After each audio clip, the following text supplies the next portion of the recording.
Assalamualaikum warahmatullahi wabarakatuh.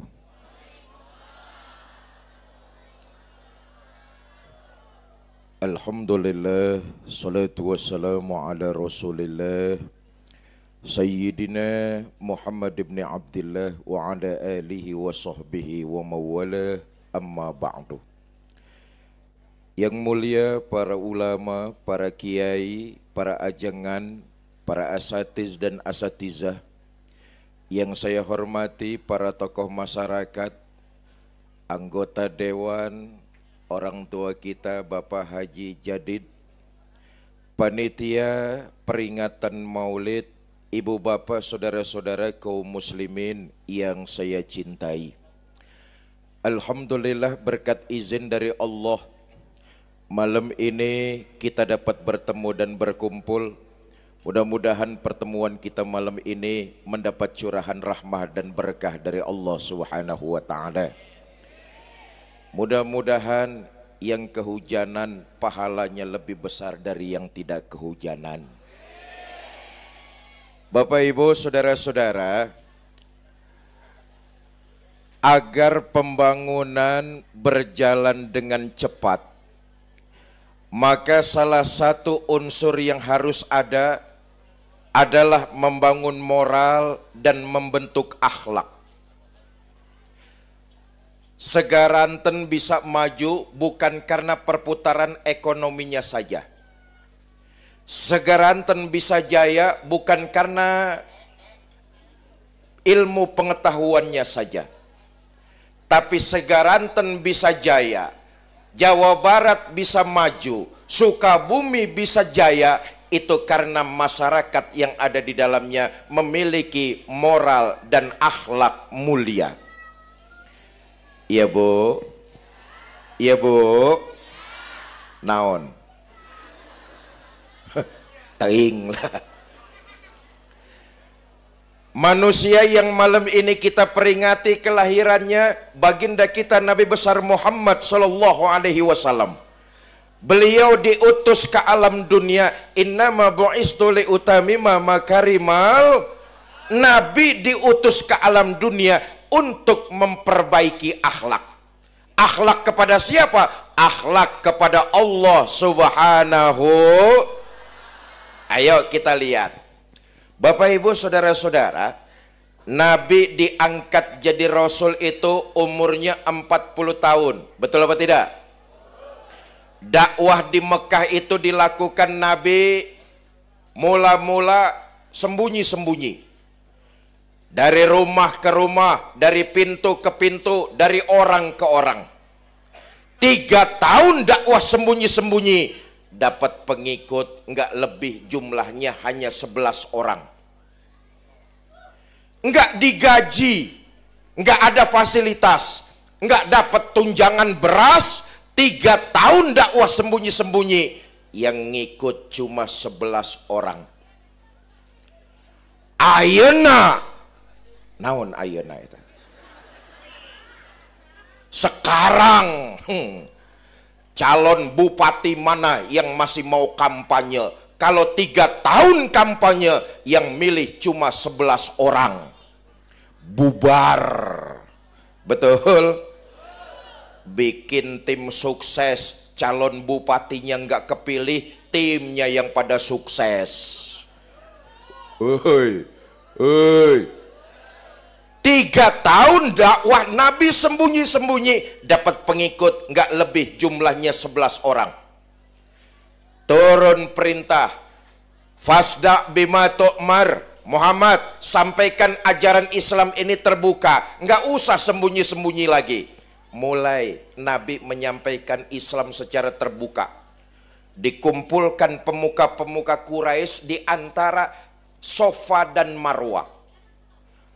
Orang-orang Quraisy dikumpulkan di dekat situ tuh. Banyak yang hadir, pemuka-pemuka kafir Quraisy. Abu Jahal, Abu Lahab, Abu Sofyan, dan abu-abu yang lainnya. Ya, campur abu gosok mungkin itu. Untuk pertama kali Nabi pidato, Saudara-saudara, tuan-tuan Quraisy, apakah tuan-tuan percaya kepada saya? Mereka serentak menjawab, percaya. Kenapa tuan-tuan percaya kepada saya? Anda Muhammad dari kecil terkenal jujur, nggak pernah bohong. Saudara, lihat lagi sejarah. Nabi itu bergelar Al-Amin. Dari remaja sampai pemuda, beliau adalah orang yang terpercaya, jujur, nggak pernah dusta. Itu sebabnya umat Islam, Nabi Muhammad pemimpin dari alam dunia sampai alam akhirat. Kenapa? Ucapan dengan perbuatan sama. Maaf, sekarang ini banyak pemimpin, tapi ucapan dengan perbuatan beda. Ucapannya mau mensejahterakan rakyat, udah terpilih malah nambah kesengsaraan rakyat. Oi.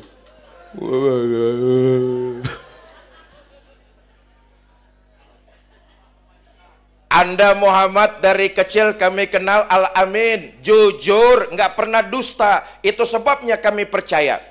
Kata Nabi, baik.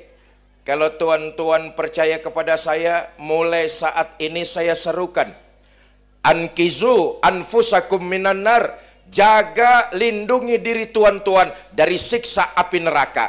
Tinggalkan berhala, sembah Allah Tuhan yang Esa, yang lam yalid wa lam yulad wa lam yakul lahu kufuwan. Ini Nabi pidato perdana di depan orang-orang Quraisy. Saudara, kita lihat, sejak saat itulah Nabi mengajak manusia agar berakhlak kepada Allah. Nabi mulai mendapati rintangan, tantangan, hadangan, dan cobaan. Begitulah kehidupan ini. Ketika kita berjalan dan memegang nilai-nilai keimanan, pasti akan ada yang datang onak dan duri menghadang perjalanan kita. Karena itu saya titip pesan, adik-adik saya, para remaja, para pemuda Kecamatan Segaranten. Ini Segaranten ya? Desa apa? Pasanggerahan. Para pemuda Pesanggerahan, para pemuda Segaranten, ini pada ngantuk apa gimana ini? Habis kehujanan jadi kisutnya. Para pemuda, saya titip pesan, selama kalian berjalan di atas nilai-nilai kebenaran, menggenggam nilai-nilai keimanan, jangan pernah merasa sendirian. Teruslah kalian berbuat, jangan pernah takut salah berbuat dalam kebenaran. Andai kata kalian salah berbuat dalam kebenaran, itu masih lebih baik daripada kalian tidak pernah berbuat salah dalam nilai-nilai kebenaran. Contoh, saudara baca Quran salah, itu masih lebih baik daripada saudara tidak pernah salah karena tidak pernah baca Al-Quran. Saya dong baca Al-Quran gak pernah salah. Bacanya kapan? Gak pernah. Karena itu dalam menggenggam nilai-nilai kebenaran, jangan pernah merasa sendiri. Teruslah maju, teruslah berbuat, dan jangan pernah takut salah. Jelas? Jelas? Bapak, Ibu, Saudara-saudara, sejak saat itulah Nabi mulai mengalami berbagai macam ujian, masalah, cobaan yang datang silih berganti. Nabi mengalami teror mental, penyiksaan fisik, dan beberapa kali nyawa beliau akan dihabisi oleh orang-orang kafir Quraisy. Saya singkat cerita, teror fisik. Saudara, ketika dakwah di Mekah sudah nggak lagi kondusif, Nabi pindah dakwah ke daerah Taif. Di Taif, dakwah Nabi bukan disambut, tapi disambit. Allahumma sholli wa sallim wa barik alaihi. Sayyidul Mursalin, Khotamun Nabiyyin, penghulu para nabi dan rasul, dakwah ke Taif, dakwahnya bukan disambut tapi disambit. berdarah kaki Nabi yang mulia, menghindar Nabi ke kebun anggur. Turun malaikat Jibril menawarkan bantuan. Innallaha amarani an uti'ak. Muhammad, Allah memerintahkan kepada saya untuk patuh apa komando kamu. Kalau tadi dakwamu di Taif disambitin, sekarang juga saya angkat Jabal Uhud, saya timpakan kepada mereka biar mati semua. Bagaimana Muhammad? Jangan Jibril, jangan. Kamu disambitin, kakimu berdarah-darah, biarkan. Saya ini sedang berdakwah, saya sedang berjuang. Berjuang itu jalannya panjang, nggak mudah seperti membalikan telapak tangan. Kalau sekarang bapaknya kafir, siapa tahu besok anaknya dapat hidayah masuk Islam. Kalau anaknya kafir lagi bagaimana Muhammad? Incuna. Hese, hese naon hese.